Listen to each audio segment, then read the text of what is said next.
Muito boa tarde, amigo do esporte. Está começando mais um Turma da Bola aqui no nosso canal 9. Boa tarde para vocês que estão aqui ligadinhos na emissora. A gente vai falar do destaque de hoje. Vamos falar com o professor Rogério Lobão, nosso convidado de hoje. Vamos falar das Olimpíadas Escolares. Vamos falar também da preparação do Sub-23 do Bahia para pegar a equipe do Atlético Mineiro. Vamos falar do profissional do Bahia, que vai pegar a equipe do Náutico no próximo domingo. Também a expectativa do Vitória para o importantíssimo jogo de amanhã contra a equipe do Ceará no Barradão. Vamos falar também do surf. A Bahia vai receber o circuito final do surf do Brasil. Enfim, essas e outras informações daqui a pouquinho aqui no Turma da Bola.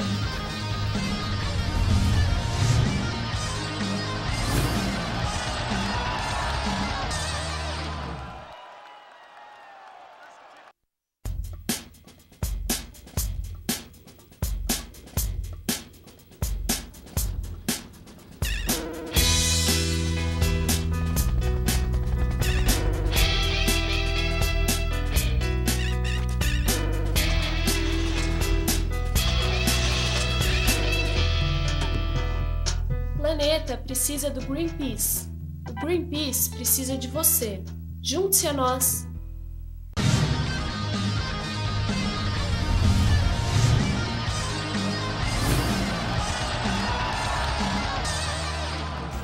Muito bem, estamos de volta. Eu falei Sub-23 do Bahia, só uma correção. Sub-20 que vai pegar a equipe do Atlético Mineiro.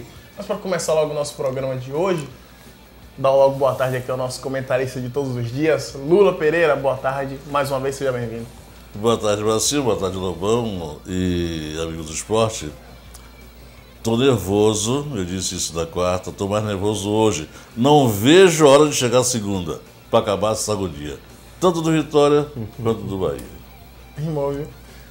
Muito bem, aqui do meu lado esquerdo, a gente vai falar com o professor Rogério Lobão.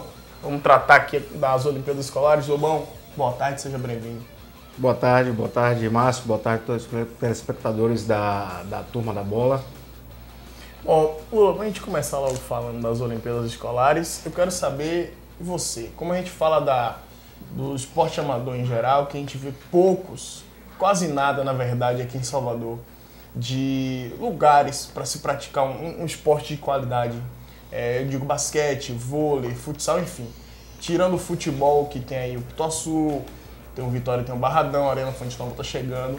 Fora isso, a gente não tem quase nada para se praticar. As Olimpíadas Escolares é a mesma situação ou a gente tem um pouco mais de espaço para a prática das Olimpíadas Escolares por conta dos colégios? Veja bem, Márcio, realmente é uma situação muito agravante que a gente vê aqui na nossa capital. A gente tem poucos espaços realmente, a gente vê que praticamente as escolas particulares têm esses espaços mais adequados para serem desenvolvidas essas atividades, principalmente das atividades do esporte coletivo, modalidades coletivas, né?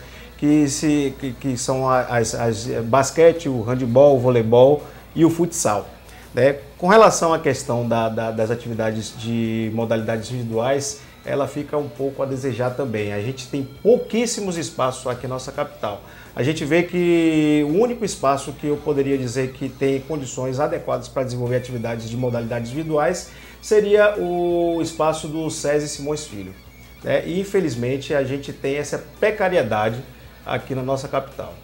Quantos jovens estão viajando? De que a competição vai ser lá em Cuiabá, não é isso? Exato. A gente vai estar realizando agora a categoria de 15 a 17 anos de idade. A gente está indo com as modalidades individuais, que eu já falei há poucos instantes, as modalidades coletivas também. A gente está indo com a delegação de aproximadamente 10 pessoas da delegação, de dirigentes, e em torno de 160 atletas que estão indo para Cuiabá para fazer essa categoria de 15 a 17 anos. Você falou aí que as escolas particulares são as que mais têm estrutura para a prática do esporte, principalmente coletivo. Desses alunos, desses jovens que estão indo para essa competição, quantos vêm de escolas particulares e quanto vêm de escolas públicas? Esse foi um ano atípico, né, que nós tivemos alguns entraves com relação à execução dessas atividades. Primeiro foi a questão da seca que assolou todo o nosso estado, né? A segunda foi a questão de você estar com a greve dos profissionais da rede pública, que isso, infelizmente, atravancou um pouco a realização e a inscrição de algumas escolas desses atletas.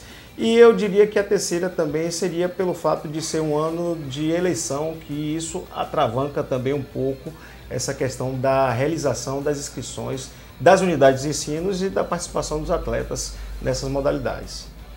Como é que foi organizar essa etapa estadual? Como foi a organização para escolher os competidores que vão representar a Bahia? Olha, nós tivemos duas categorias. Primeira categoria foi de 12 a 14 anos, que foi realizadas seletivas. As modalidades individuais foram realizadas em etapa única, né, no SESI Simões Filho, e as modalidades individuais, tanto com a categoria de 12 a 14, quanto a categoria de 15 a 17, as modalidades individuais. E as modalidades coletivas, elas foram divididas em categorias 12 a 14 e 15 a 17.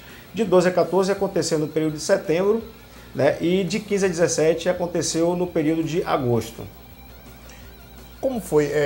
Quanto é que o Estado investe nessa seletiva? O Estado investiu nessas seletivas para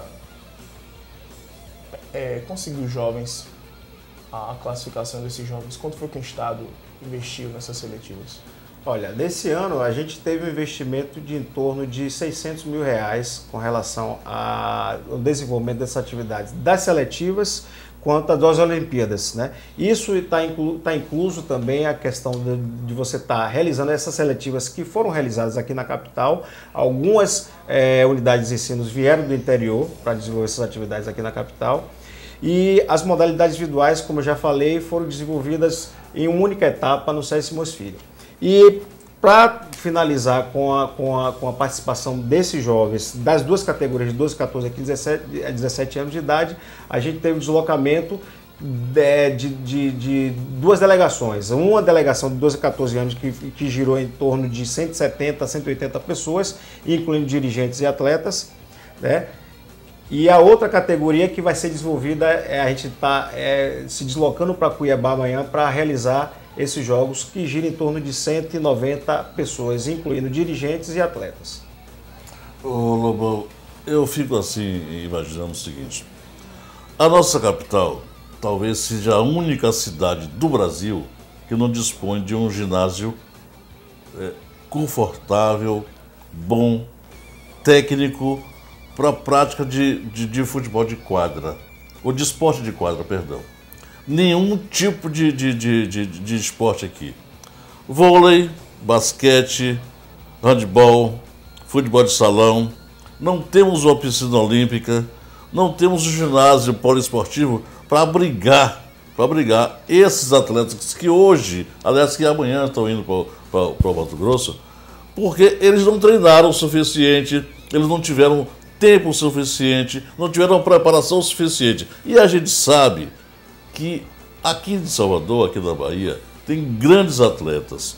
Como é que você vê isso? Como é que você, que faz parte hoje do governo, como é que você está... a Sudesb já se pronunciou? O que é que a Sudesb fala em relação a isso? Por favor. Não, realmente é uma situação muito complicada, né? A gente vê que tudo isso que você narrou nesse momento é verdade. A gente tem uma precariedade muito grande com relação a esses espaços.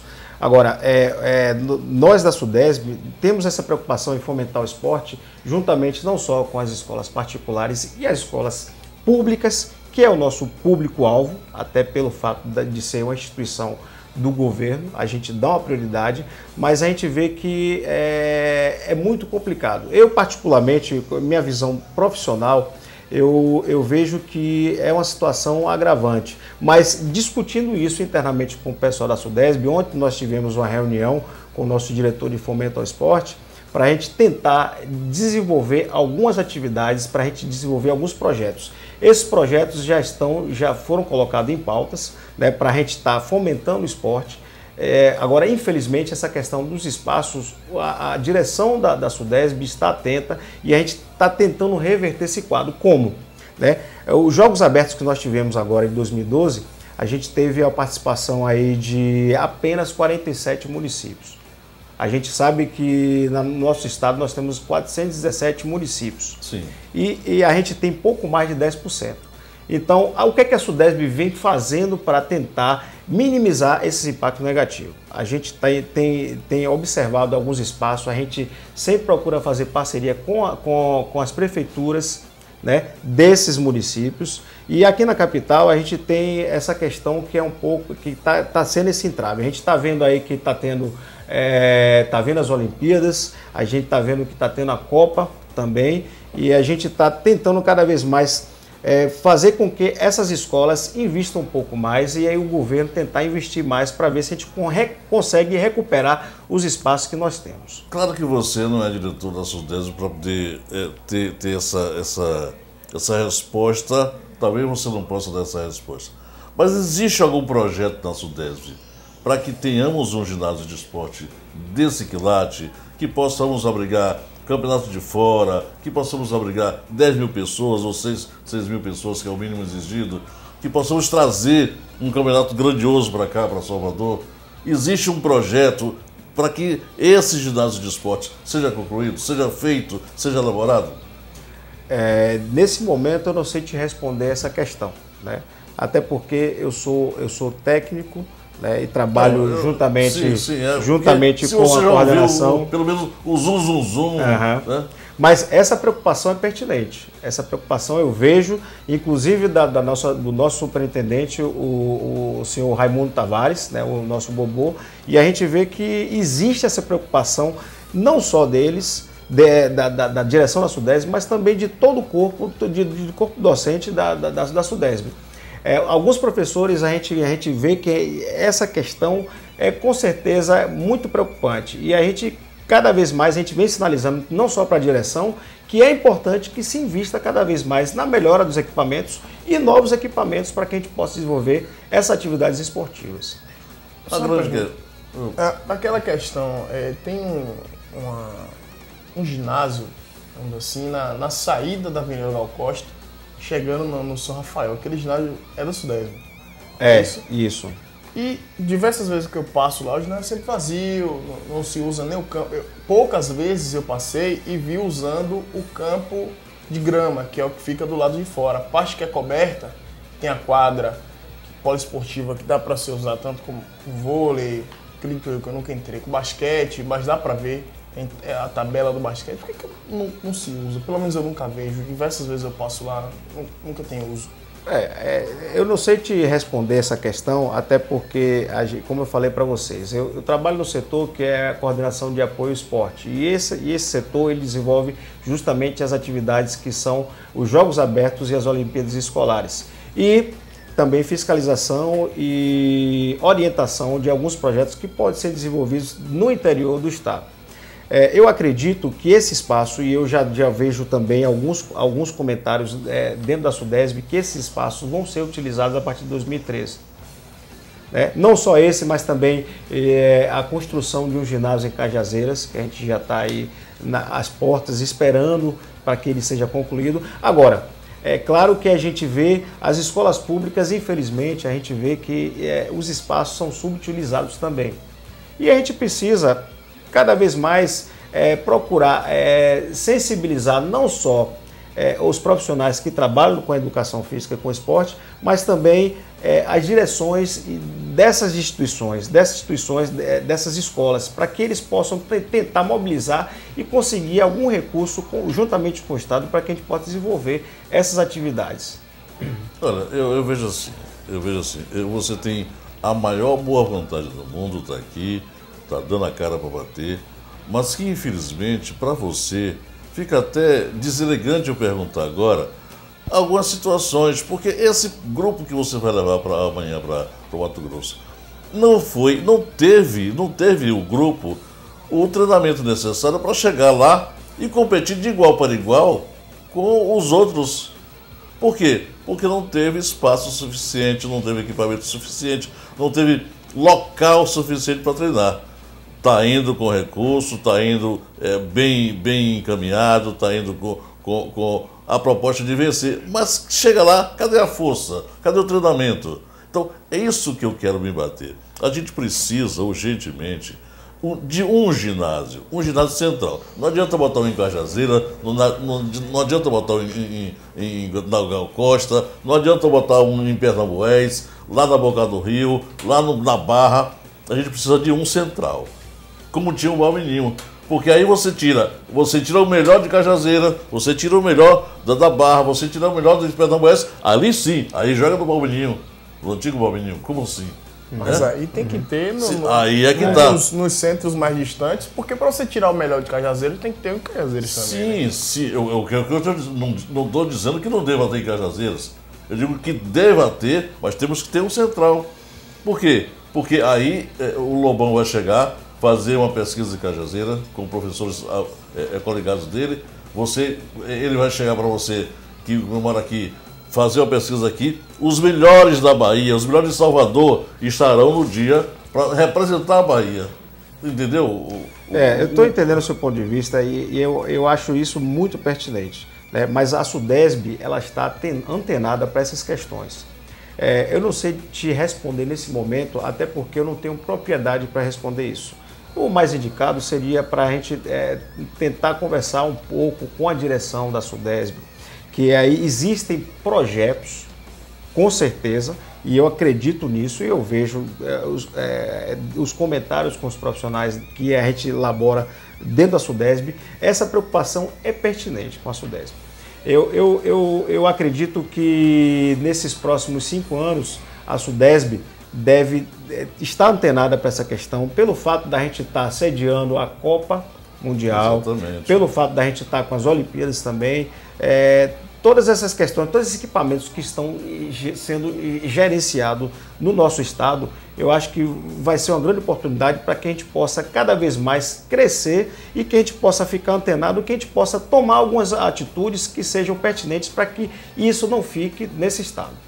Agora, deixa eu te fazer uma pergunta aqui. O senhor, como professor e também engajado, profissional engajado nas Olimpíadas Escolares, a gente não pode deixar de falar das Olimpíadas do Rio de Janeiro, que vai acontecer em 2016.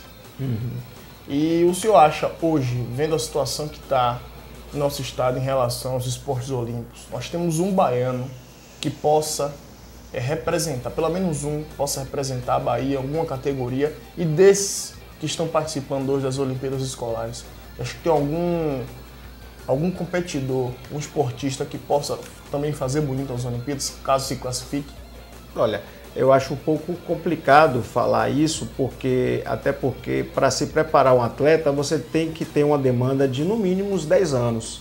Né? E as categorias que a gente trabalha com as Olimpíadas Escolares são categorias de 12 a 14, 15, 17 anos, e a gente vê que, na verdade, esse período vai ser muito curto para ser desenvolvido. 2016 já está, faltam apenas 3 anos.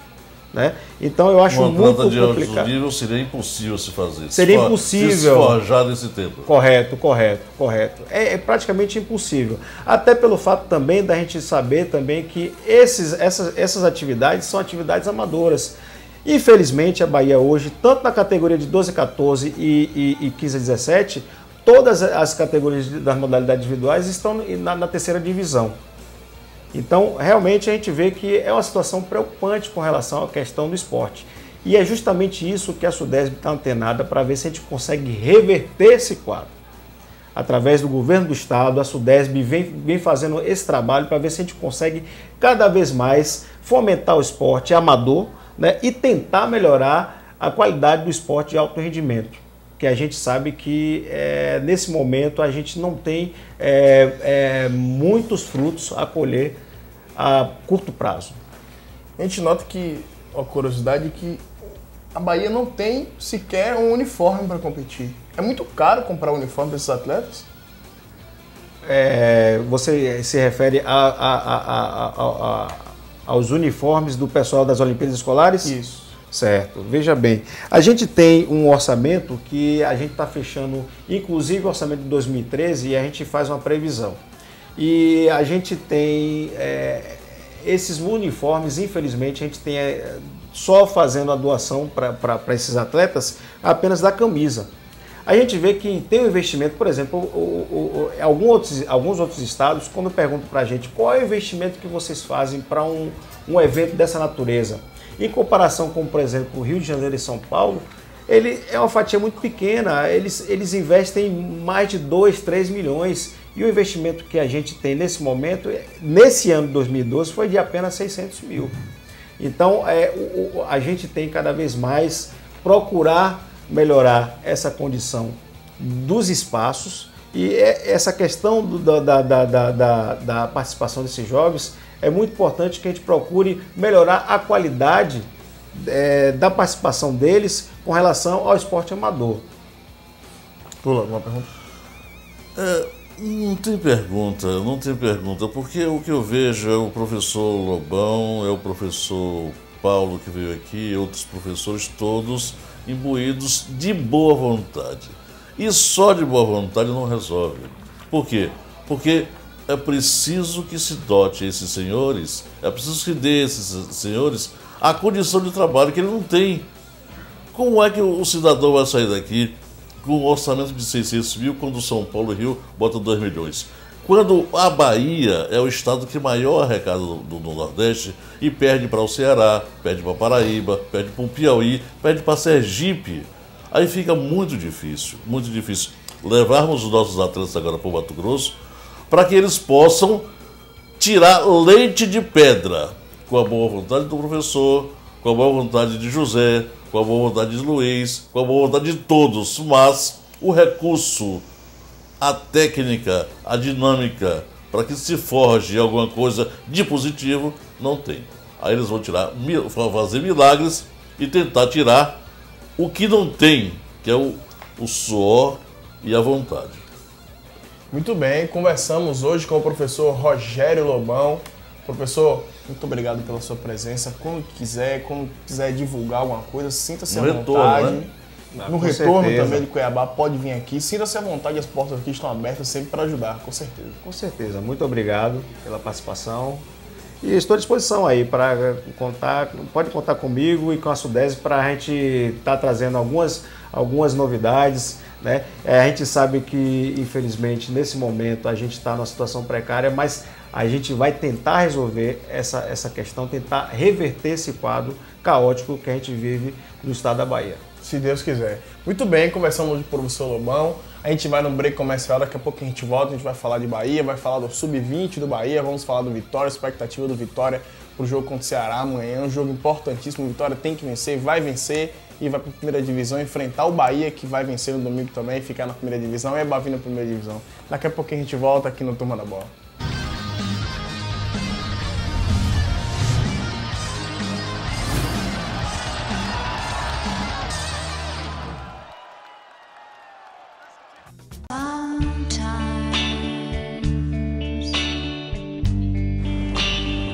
Sometimes everything is wrong.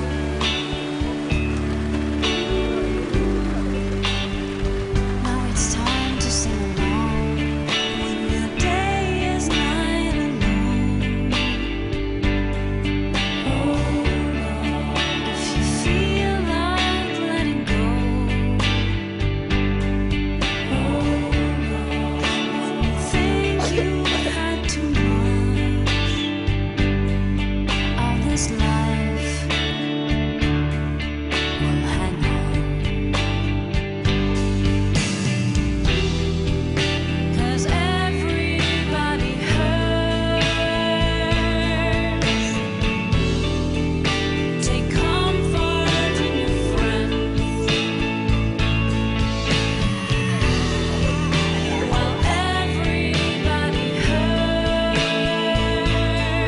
Sometimes everybody cries. And everybody hurts. Hold on. Hold on. You are not alone. Sometimes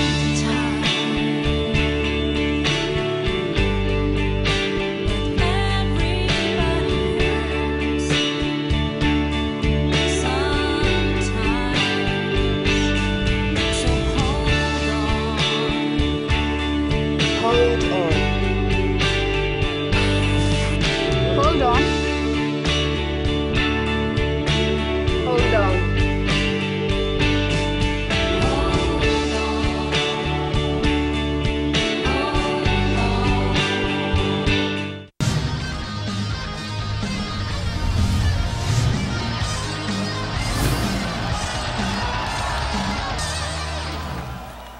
Muito bem, estamos de volta. Vamos falar do Bahia, vamos falar da preparação do Bahia para o jogo contra o Náutico. Vamos começar logo do Sub-23 do Bahia. Lula, Sub-23 do Bahia, que tem uma oportunidade de ouro, né? Vencendo o Atlético Mineiro, pode chegar até a Libertadores da categoria. Olha, O Sub-20, na verdade. Venceu o Santos, não empatou com o Santos aqui, venceu o Santos na Vila Belmiro, deu um grande passo e criou moral. Isso é que é importante, criou moral para que possa enfrentar o Atlético Mineiro. A gente... Diga. Continue. Não, a gente espera que o time possa realizar o que vem, fazer o que vem fazendo. Até agora foram 5 jogos, não perdeu nenhum, né? Não perdeu nenhum.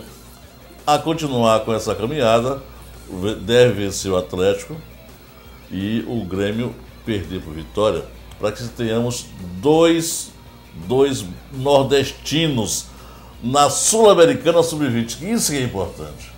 Em sorteio realizado na tarde de ontem, dia 22, na própria sede, a Confederação Brasileira de Futebol definiu as datas e locais das semifinais da primeira edição da Copa do Brasil Sub-20.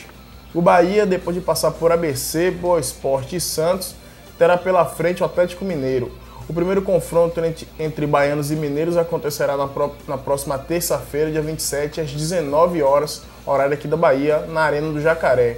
Dentro de casa, no próximo dia 4 de dezembro, também uma terça-feira, o tricolor baiano define o futuro da competição no Nacional, no estádio de Pituaçu. Quer dizer, o Bahia vai pegar o Atlético Mineiro na próxima terça, dia 27, 7 da noite aqui no horário da Bahia.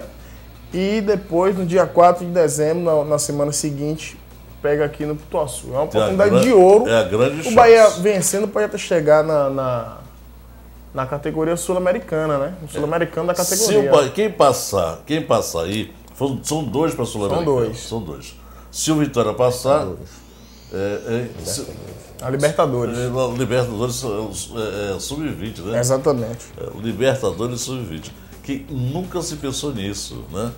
A gente sempre tem aqui o nosso campeonato de Piniquim, o máximo Nordeste, mas agora é um voo mais alto, que o Bahia tem chance. O Sub-20 do Bahia que tá cheio de peças que já figurou, inclusive, no profissional, né? Tem o Rafael Gladiador. Que podem, em 2013, né, dentro de uma estrutura que o Bahia montar, ser profissionalizado, todos eles. Tem o Pelo menos Madison. uns 4 ou 5 aí que podem jogar tranquilamente no Bahia. Tem o Madison, tem o Rafael, né, o atacante. Tem o Madison que acabou se contundindo, sofreu um estiramento na coxa, vai ficar aí 15 dias parado. Tem o Tem Talisca. o Talisca, que é a grande promessa hoje da base do Bahia. E tem o Rieder, o italiano, o brasileiro, que jogou muito tempo na Itália, foi contratado tem um antes da zagueiro também, que eu Fiorentina. não me recordo o nome, que é O muito Dudu, bom.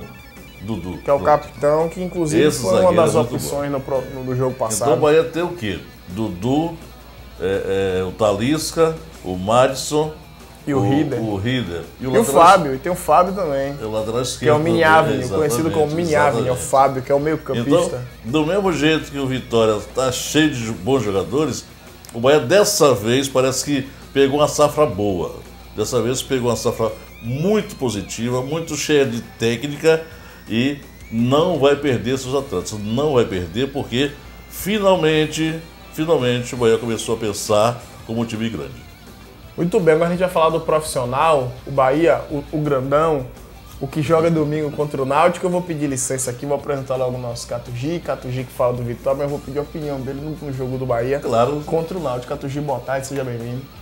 Boa tarde, Márcio. Um forte abraço a todos do Canal 9. Bem, você fala do Bahia, né? O Bahia tem um jogo importante, né? Um jogo decisivo para as suas pretensões em se manter na Série A do Campeonato Brasileiro. Bahia que conseguiu um bom resultado diante do último jogo, né? Quando venceu a Ponte Preta por 1-0, agora precisa de mais esses 3 pontos para poder garantir de uma vez por todas a sua permanência na Série A.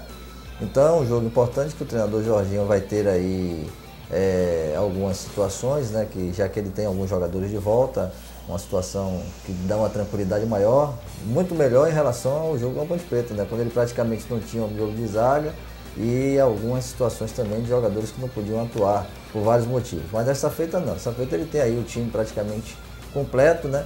Talvez aí só o lateral, né? Que ele vai ter que mais uma vez colocar um garoto da base para jogar na lateral direita, mas de qualquer maneira tem-se uma expectativa de um grande público e também de um grande jogo entre Bahia e Náutico no próximo domingo em Pituaçu.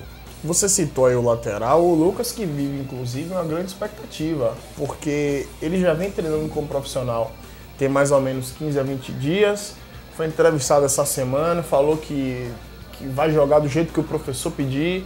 Se o professor pedir para ele marcar mais, ele vai marcar mais. Se o professor pedir para ele apoiar mais, ele vai apoiar mais. Então, é uma oportunidade de ouro. O Bahia precisando realmente da vitória, e a gente vê imagens do último jogo contra o Náutico, e uma oportunidade de ouro para esse garoto. Realmente mostrar o futebol dele. O Madison está contundido, né, acabou se contundindo de novo, fica 15 dias parado. O Coelho é incógnita, que ninguém sabe o que o Coelho está fazendo no Bahia ainda, né? Tem aí o Neto, que acabou tomando o terceiro cartão amarelo, está suspenso no jogo, então a oportunidade dele mostrar o futebol dele num jogo importantíssimo, não? Eu acho o seguinte, o Bahia não precisa improvisar. O que nós vimos no primeiro turno foi que o Bahia improvisou e dessa improvisação deu-se a improdutividade. Então, não precisa improvisar nada.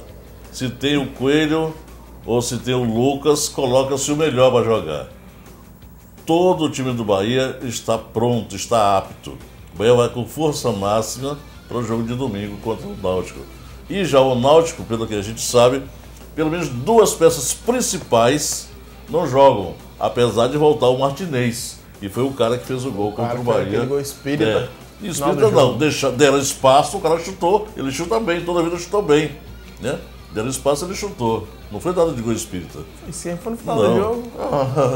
Brincadeira. É competência, então, né? Isso, exatamente. Aproveitou a oportunidade. Então, o Bahia está muito superior nesse quesito elenco do que o Náutico. E conta com o apoio da torcida. Joga Até em ontem casa. Foram vendidos 20 mil ingressos. Joga em casa, apoio da torcida, né? Todo mundo apto para jogar. Então, o Bahia não precisa improvisação. Eu ouvi dizer que pensou-se na improvisação de Fabinho, na lateral direita.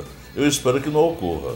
Porque o Fabinho é um rapaz esforçado, é um bom jogador. Agora, como lateral, todas as vezes que foi guindado a essa condição, foi sofrível. Deixou de ser um razoável médio volante que ele é, para ser um sofrível lateral. Mas isso é normal, né, Lula? Até porque quando o Bahia também improvisou, principalmente o Caio Júnior, improvisou muito o Helder na lateral esquerda, o Helder deixou de ser um bom volante, como ele está sendo no Campeonato Brasileiro, para ser um péssimo lateral. Isso é natural, né, Catuxi? Você também que acompanha o futebol dia a dia, isso é normal. Quando você tira o seu jogador da sua posição, você perde duas posições. Você perde a posição que ele joga e perde a posição que ele está jogando no momento, porque não é uma posição que ele domina.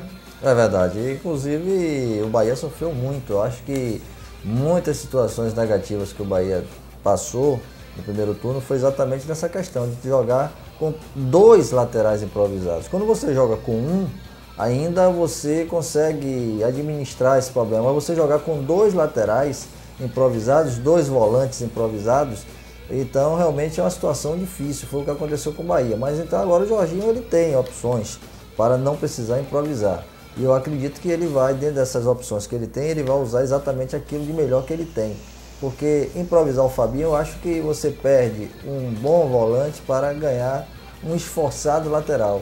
Não é, o Bahia precisa de muito mais do que isso. Você vê como são as coisas. O Bahia conseguiu resolver a questão das laterais, principalmente na lateral direita com a chegada desse Neto. Mas a partir do momento que o jogador está impedido de jogar, você vê as mesmas dificuldades que se tem. Apesar de ter jogadores da posição, como o Lucas, e ter um Coelho aí que está recuperado, mas bem que o Coelho é incógnito, ninguém sabe o que, é que pode estar acontecendo com o Coelho, se realmente ele está numa situação boa para poder entrar num jogo tão decisivo, ele muito tempo parado, tudo isso tem que se levar em consideração. Então esse Lucas pelo menos vem jogando no Sub-23, vem tendo uma sequência de jogos diferente. Então vem com vontade, também quer mostrar que tem condição de estar no grupo, né, a oportunidade que ele tem. Então tudo leva a crer que teremos aí um jogador que é da posição e também que vai querer mostrar ao treinador que tem totais condições de se manter no grupo. Então vamos aguardar para poder ver como é que o Bahia vai sair, principalmente nessa questão de laterais, já que ele não vai contar com o seu principal lateral, que é o lateral direito Neto, que está suspenso pelo terceiro cartão amarelo. Ele não vai contar também com o Jonas Carioca. E no lugar do Jonas Carioca, porque o Bahia estava jogando muito do meio para frente era Fael, Dionis, Helder e aí fazia aquela função no meio, encostando mais no Souza, como se fosse um Aliás, o 3 Jones é um atacantes. jogador que cresceu muito, né, de produção nos últimos jogos. Tem sido Exatamente. um jogador que Aí tem sido fazia fundamental. Fazia essa função de quase 3 atacantes. O Jones caindo pela direita, o Gabriel mais pela esquerda e o Souza mais centralizado. E aí, como o Jones não vai jogar, o técnico Jorginho está treinando essa semana com o Zé Roberto no meio. Ou seja, fazendo o Gabriel voltar à sua posição onde ele melhor se adaptou, que foi a direita, e o Zé Roberto no meio. Logo quando o Zé Roberto voltou daquela suspensão, que inclusive é com esse árbitro agora que vai apitar, o Bassols, apitar Bahia e Náutico no domingo, aquela suspensão que aconteceu, que o Zé Roberto ficou quase 60 dias parado, se eu não me engano. Não. 6 jogos, né? Foi uma questão, eu acho que 30 dias mais ou menos parado. Ele É que realmente ele teve a pena conseguiu. reduzida, né? Ele teve a pena reduzida. Ele conseguiu voltar à sua forma física, conseguiu aprimorar a sua forma física. E quando voltou no jogo contra o Curitiba e no jogo contra o Palmeiras, ele jogou bem, fazendo essa função de meio campo, dando liberdade ao Gabriel na direita e o Souza vai centralizar O Zé campo. Roberto é muito mais jogador do que o Jonas Carioca, né? Claro que todo mundo sabe disso. O Zé Roberto é muito mais jogador do que o Jonas Carioca. Agora, teve aquele momento de Zé Mané, né? Que o árbitro tentou chutar, ou chutou, sei lá. Teve aquele momento Flagrado pelas imagens, né? Teve aquele momento absurdo e infantil. O momento Zé Mané do Zé Roberto. Então, Eu começo a duvidar do árbitro, porque o Rildo tentou chutar esse mesmo árbitro. não Não foi o mesmo, não não. foi, não? Não foi, O Rildo foi o Cláudio Francisco Lima e Silva, que ele foi, teve, exatamente. que teve De aquela Sergipe. atuação desastrosa no jogo Bahia e Grêmio, né? Exatamente, Que deixou ele marcar pênalti. Então, o problema é o seguinte: o Bahia não pode deixar para depois definir a sua participação na Série A. Tem que domingo definir, acabou, ganhou e acabou, né? Para ir para Goiânia já fazer um amistoso de luxo.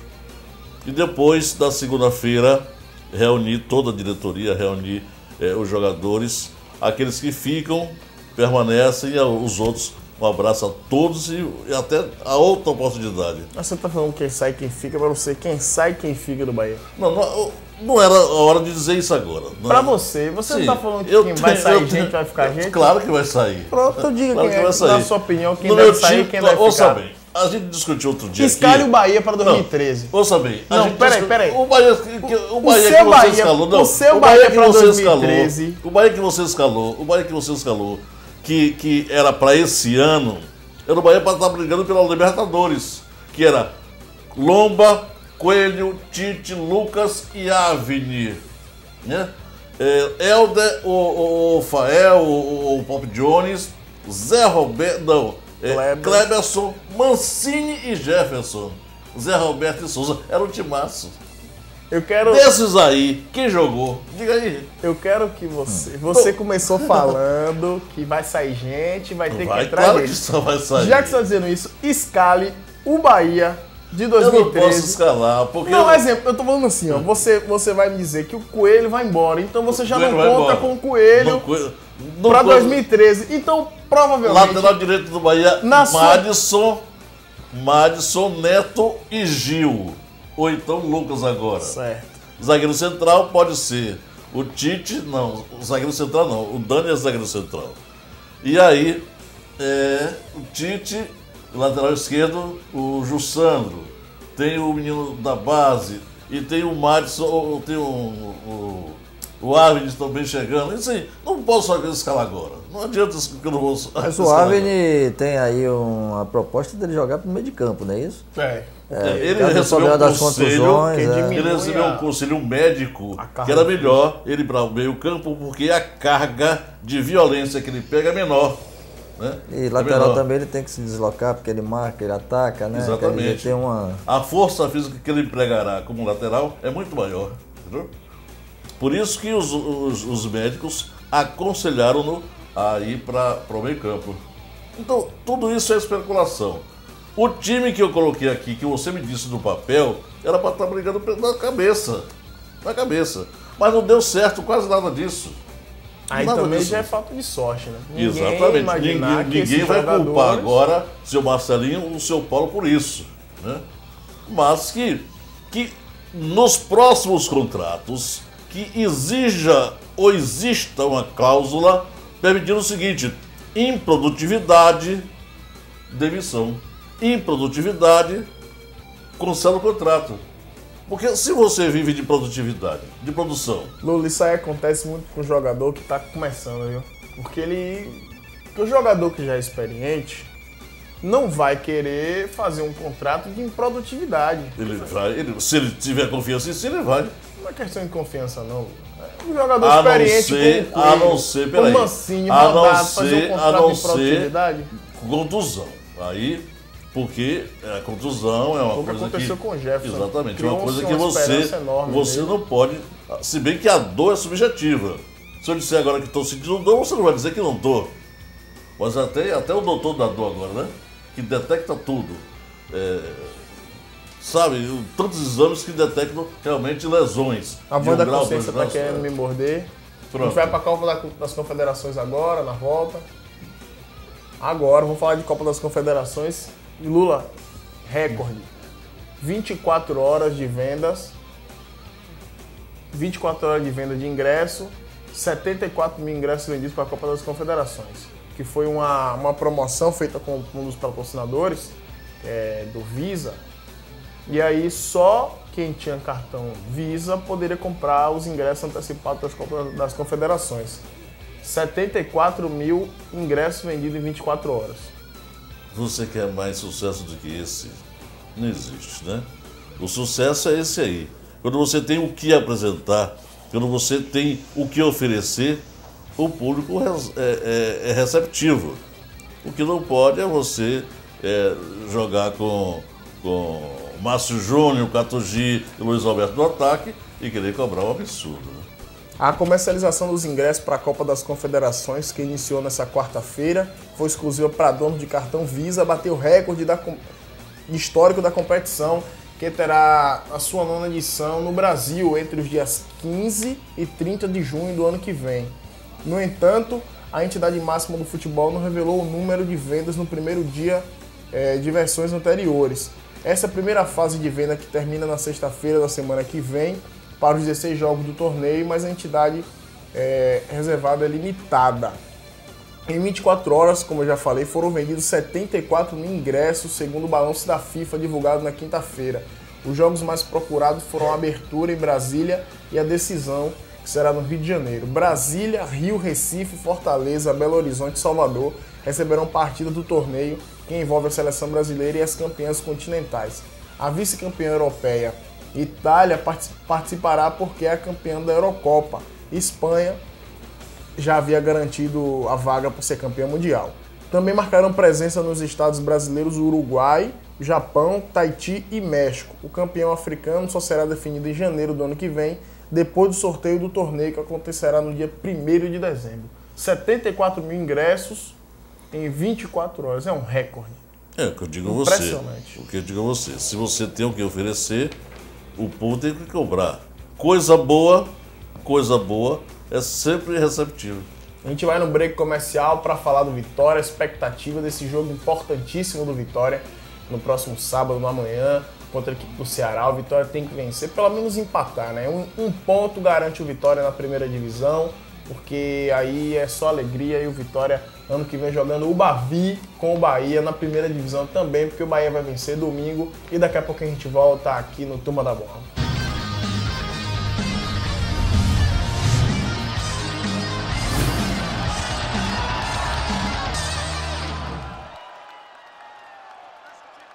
Oi, por favor, pense nisso. A cada ano, 5 milhões de crianças morrem de desnutrição com menos de 5 anos de idade e 500 mil morrem de sarampo. Por isso, nesse momento, as equipes de Médicos Sem Fronteiras estão salvando vidas em mais de 60 países, levando ajuda médica às pessoas que mais precisam. Médicos Sem Fronteiras é uma organização humanitária independente de poderes políticos e econômicos que atende vítimas de tragédias como fome, guerras, epidemias, terremotos e tsunamis. Para milhares de pessoas, Médicos Sem Fronteiras é a única esperança. E tudo isso só é possível graças à ajuda de pessoas como você. Seja doador de Médicos Sem Fronteiras. Ligue agora para 0800 941 0808 ou acesse msf.org.br.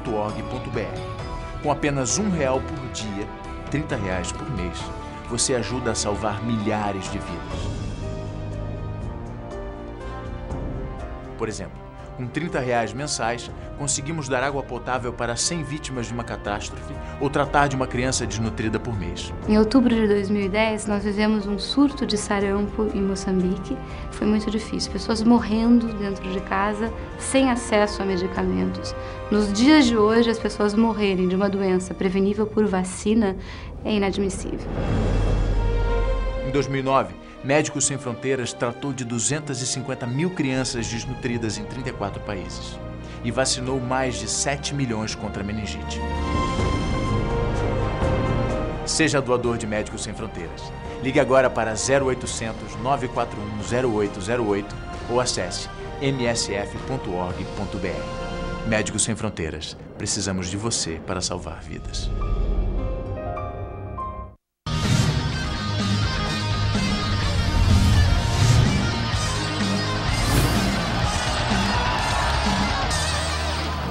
Muito bem, estamos de volta. Vamos falar do surf aqui na Bahia, que a Bahia vai receber o circuito, o final do Circuito Brasileiro de Surf. Lula, você já surfou? Não, quem dessa nossa categoria aqui surfa é Ranieri. Ranieri Alves. Você nunca fez nenhum curso, nem Tentei presencial? fazer um curso por correspondência, mas não deu certo não. Como é que você faz um curso de correspondência de surf? Como é que você faz? Eu vou lhe provar depois. Tá. Ranieri saiu de Salgueiro, hoje em dia brilha aqui na rádio, e é surfista. A Praia de Estela Maris, em Salvador, vai receber a etapa final do Circuito Brasileiro de Surf Amador, sábado e domingo, com a participação de 120 surfistas que irão encarar as ondas, disputando os títulos de 6 categorias. Os atletas baianos Iago Silva, pela categoria Open, e o Wallace Sampaio, pela iniciante, são alguns dos favoritos. Na disputa por estado, o Ceará está na frente, podendo ser campeão geral pela primeira vez. É a primeira vez que a etapa final será realizada em Salvador. Pelo menos isso, né? Salvador tem muita praia, já que a gente não pode ter competição de alto nível de esporte amador na cidade, que use pelo menos o que nós temos, que é a praia. O que não sobrou. E é de graça, né? É de graça. Uma coisa, Márcio, eu acho lindo esse negócio de surf, sabia? Lindo, maravilhoso. Agora, eu fico impressionado como é que o cara se equilibra em cima daquele negócio. Catugi, você já surfou? Não, nunca tive oportunidade, não. Lula não sabe nem nadar. Não, nada eu sei, nada eu sei que aí teria que obrigatoriamente saber por Nosso todo querido lado. Viviane Rezende uma vez fez uma matéria, nós exibimos aqui, e os nossos câmeras, Durval e Edinho, tentaram surfar. Edinho nem nadar, foi um desastre. Mas vamos falar do que interessa, vamos falar do Vitória e a expectativa do rubro-negro pro próximo jogo, o jogo de amanhã. Catugi, já apresentei ele mais cedo, tá aqui do nosso lado. Catugi, fala Antes de pra Catugi gente. falar, eu quero dizer o seguinte: Catugi tem que me dar o time certo, porque eu não admito que a essa altura do campeonato o PC Guzmão não tem um time definido e escalado. Catugi, como é que tá o clima no Barradão? O clima aparentemente tá bom, né? Pelo menos eu tive ontem lá no Barradão, estive acompanhando ontem. Inclusive ontem os jogadores estiveram cedo, né? Lá na Basílica do Senhor do Bonfim. Toda a diretoria, a comissão técnica, jogadores, né? Acordaram um pouquinho mais cedo e foram até a Igreja do Bonfim, assistiram a missa e foram pedir, né, as bênçãos e também a proteção para este jogo contra a equipe. Tanto é que ontem, Lula Pereira, o PC Guzmão ele tinha definido até mais um coletivo. Ele fez anteontem, o único coletivo que ele fez até agora a semana. E ontem estava definido também se fazia um novo coletivo. Mas só que, em virtude dessa visita que foi feita à Igreja do Bonfim, então atrasou um pouco, né? O pessoal só chegou por volta das 10 horas, o treino estava marcado para 9. E aí ele resolveu não fazer o treino programado. E aí ele fez ao contrário, ele colocou os jogadores considerados titulares, né, para poder fazer um trabalho na academia e depois dar algumas voltas ao redor do campo. E aqueles jogadores considerados não titulares é que fizeram um trabalho no campo, com a supervisão do Frank Miller, que é o assistente técnico lá do PC Guzmão. Então ele mudou toda a programação no dia de ontem. Agora, pelo que se viu ontem, ele separou 10 jogadores, 10 porque o goleiro foi o único que trabalhou realmente fazendo um trabalho específico, né, com o preparador de goleiros. Mas, o Deola no caso. Mas o restante do time, que ele deixou de stand-by, no caso que foi para a academia, ele levou o Nino, ele levou o Vitor Ramos, o jogador Gabriel e o Mansur na lateral esquerda, ele vai ser substituto do jogador Gilson. No meio de campo, apesar do Michel ter treinado junto com os jogadores reservas, mas ele levou para a academia o jogador Rodrigo Mancha, o Fernando Bob, o Pedro Ken e o jogador Willi. E no ataque, Dinei também foi considerado titular e o jogador William. Então este pode ser o time do Vitória. Ele não confirmou, disse que ainda ia fazer observações, mas hoje pela manhã a observação foi mínima porque foi apenas um trabalho recreativo. Então eu acredito que o time deve ser isso aí, não deve mudar muita coisa não. Olha, pelo que a gente... PC Guzmão é o cara que mais entende do Ceará, não é isso? Ele foi treinador, né? Treinador do Ceará. Então é o cara que mais entende do Ceará. Então, obrigatoriamente, ele tem que saber como é que o Ceará joga, ou como está jogando, para neutralizar as ações, quaisquer ações ofensivas que o Ceará possa querer impor aqui em Salvador. Agora, o grande problema, o X da questão é exatamente o nervosismo dos atletas do Vitória. Se conseguirem colocar a bola no chão, se conseguirem tocar a bola, se conseguirem passar essa tranquilidade ao torcedor, logicamente que o torcedor também responderá com tranquilidade.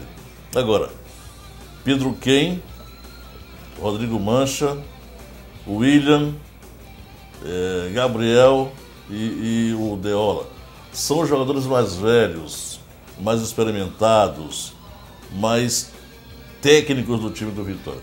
Esses jogadores deverão ser as peças-chave para o triunfo amanhã. Não existe outro remédio, não existe outro resultado. Ou o Vitória ganha ou não sobe. Tem alguma chance se não ganhar, Catuzinho? Empate tem chance, desde quando São Caetano não ganha, né? Então, é preciso que o torcedor entenda isso e passe ao jogador a tranquilidade. Não adianta gritar da arquibancada com 5, 10 minutos, querer resolver a questão.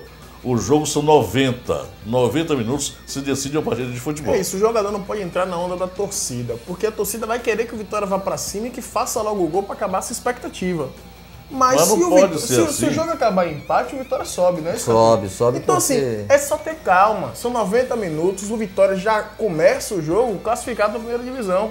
Ter calma, toca a bola, vira, roda o jogo e aproveitar as oportunidades que tiver. Ontem, não pode ir na onda da torcida, pergunta, porque se sair demais, se abre aí, pode acabar tomando gol e aí vira desespero total. Foi feita até a pergunta sobre essa questão, o PC Guzmão, a questão de a pressão, qual seria o ponto negativo e qual seria o ponto positivo. Ele disse que no futebol não existe, existem os pontos negativos e positivos, mas só que numa situação dessa, os jogadores têm que conviver também com a pressão, porque a pressão faz parte do futebol e eles estão preparados para isso, foi o que ele falou ontem. Inclusive foi questionado também sobre a questão do Ceará vir no mesmo dia do jogo, ele disse que cansou de fazer isso já também, que ele na vida dele de treinador, que isso, segundo ele, não implica em nada, que às vezes o clube faz pela questão de economia. Na noite anterior, né? Não, mas o Ceará vem no mesmo dia, vai sair por volta das 7h30 da manhã, para Salvador. Então, mesmo dia do jogo. No caso, amanhã de manhã. O Ceará joga às 3h20, mas vai sair de Fortaleza por volta de 7 da manhã, 7 e pouca da manhã. Então, é uma equipe que vai chegar ainda com a viagem, né? Eu não sei até que ponto isso beneficia o Vitória. A depender do que o jogador fez hoje à noite, né? Se tivessem concentrados, tudo bem. Agora, se cada um foi para suas casas para se encontrar no aeroporto amanhã de manhã, aí, né, a bagunça está feita. Agora, provavelmente devem estar concentrados. Se tem que respeitar o time do Ceará, apesar de dizerem que foram dispensados vários jogadores, são 11 contra 11 E a gente sabe da bola branca, da bola preta, sei lá, da bola azul. Da vermelha. Enfim, da vermelha. Enfim, essa série de situações que no futebol não é permitido amplamente, de maneira até clara, mas obscuramente, a gente sabe que existe. E aí precisa o Vitória ter tranquilidade. A torcida tem que entender isso. Não podemos gritar antes da hora. Não podemos cantar, como eu ouvi essa semana, cantando vamos subir, negou, tal, tal, tal. E depois o São Caetano quase acaba com a festa do Vitória. Se não perde aquele pênalti, acabou, né? A situação do Vitória é melhor que a do São Caetano em todos os aspectos. Porque o Vitória já joga começa em casa, classificado. Joga em casa com um time Ceará infinitamente inferior ao Vitória. E o Ceará já está desacreditado. Não sobe, não desce. E a equipe do São Caetano não. A equipe do São Caetano vai jogar no brinco de ouro. O São Caetano contra uma tem... equipe que precisa vencer. Tá, a equipe do Guarani né? precisa vencer, se não desce para a Série C. E tem outro detalhe também. O Vitória joga por 2 resultados. Um triunfo ou um empate. Quer dizer, a pressão toda é em cima do São Caetano. O São Caetano, além de vencer o Guarani, ainda tem que torcer para que o Vitória perca o jogo, para poder se classificar. Agora, o que me deixa preocupado é que todas as vezes, pelo menos nos últimos anos, todas as vezes que o Vitória precisou de um resultado simples... Essa pressão do Vitória... De um resultado simples, ele se atrapalhou. Contra o Atlético Goianiense, ele precisava apenas de um gol, não acabou fazendo, descer para a segunda divisão. Contra o Bahia de Feira, na final do Barradão, precisava de um empate. Acabou perdendo o jogo. Contra o São Caetano aqui, contra o São Caetano, perdeu o jogo no final. No final. Até um histórico que... não é muito bom. Né? Não é muito bom o histórico do Vitória nesse quesito, nessa situação. Agora, vai jogar o Vitória com o Ceará completamente destroçado. E o Vitória completamente motivado e equilibrado. O time do Vitória, no papel...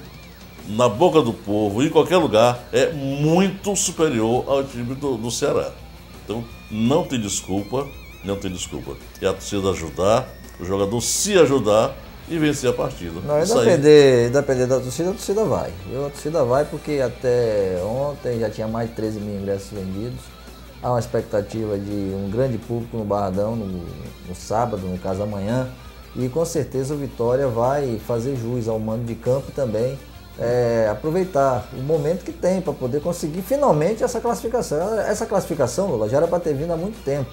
Já era para pelo menos há 3 ou 4 rodadas atrás. O Vitória já está tranquilo, já está classificado, já está hoje apenas cumprindo o restante da tabela, mas não, a coisa não foi como se esperava e de repente teve que esperar até a última rodada. Claro que o torcedor ficou frustrado, o torcedor em alguma situação achava que independente de subir poderia ter a condição de ser campeão. Essa condição não existe mais, então a condição hoje é apenas subir, mas o torcedor ficou um pouco insatisfeito, né? Mas acredito eu que essa insatisfação amanhã, depois que concretizar esta classificação, acho que o torcedor é mais para fazer a festa, voltar a virar a bandeira, né? A torcida, com certeza, né? Voltar a colocar a bandeira no lugar certo, né? Sem estar virada de cabeça para baixo. E com certeza amanhã, depois que o juiz apitar o final da partida, a torcida vai fazer a festa e o Vitória finalmente vai poder dizer: eu sou primeira divisão novamente. Essa é a questão. O repórter Diego Souza, da Os Cristal, disse que a Zimbabwe já tem outra bandeira. Vai colocar no lugar, né? Aquela bandeira vai ser... aqui está virada, vai ser uma nova bandeira, será colocada. Uma nova bandeira. Em homenagem à nova posição do Vitória em relação ao Campeonato Brasileiro, que será conferido. Apesar de estarmos apreensivos, estamos confiantes. Eu não vi, a torcida do Vitória tem essas coisas. Eu não vi, aliás, eu vi pouca gente com a torcida do Vitória, ou com a camisa do Vitória. Eu vi pouca gente na rua. Mas todos estão confiantes, todos. E oxalá o Vitória consiga ou empatar ou vencer, que o importante é subir. Muito bem, muito obrigado a todos vocês que nos acompanharam, que nos permitiram a entrada na casa de todos vocês hoje, a partir aqui no nosso Turma da Bola. Lula, muito obrigado. Até segunda-feira com boas notícias para a Bahia, vejo a hora Vitória. de chegar a segunda. Catugi, muito obrigado também pela sua Valeu, presença. Márcio. Obrigado também. E amanhã, né, todos no Barradão, que é lugar de rubro-negra no Barradão, da Quanto é que Força tá o ao ingresso? Vitória. O ingresso continua o mesmo, R$20, né? R$20, Então o torcedor, torcedor vai fazer a festa. Com certeza amanhã e segunda-feira estaremos aqui trazendo, né, finalmente a confirmação do Vitória na Série A do Campeonato Brasileiro 2013. Com certeza, a confirmação do Vitória na Série A, a permanência do Bahia também na Série A. Enfim, a partir da segunda-feira, às 16 horas, estaremos de volta com boas notícias, notícias também do esporte amador, enfim. Muito obrigado pela presença de vocês aqui, aliás, pela presença dos dois aqui. Muito obrigado por receber a gente na sua casa, segundas, quartas e sextas. Na próxima segunda a gente volta. Um abraço a todos.